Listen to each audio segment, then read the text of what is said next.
Hey guys, I'm Hallie. Welcome to Ask an Expert with wikiHow. Today I'm sitting down with John Lundin, a psychologist here in the San Francisco Bay Area.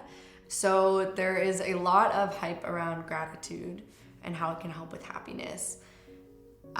Do you think gratitude practice really works? And if it does, how can I practice it in my everyday life? I think people are always looking for something to be helpful, and in that way there's often the latest sort of trend that people are into, that this is what you do, and there's usually some truth to it, and it's never a silver bullet, otherwise my profession wouldn't exist.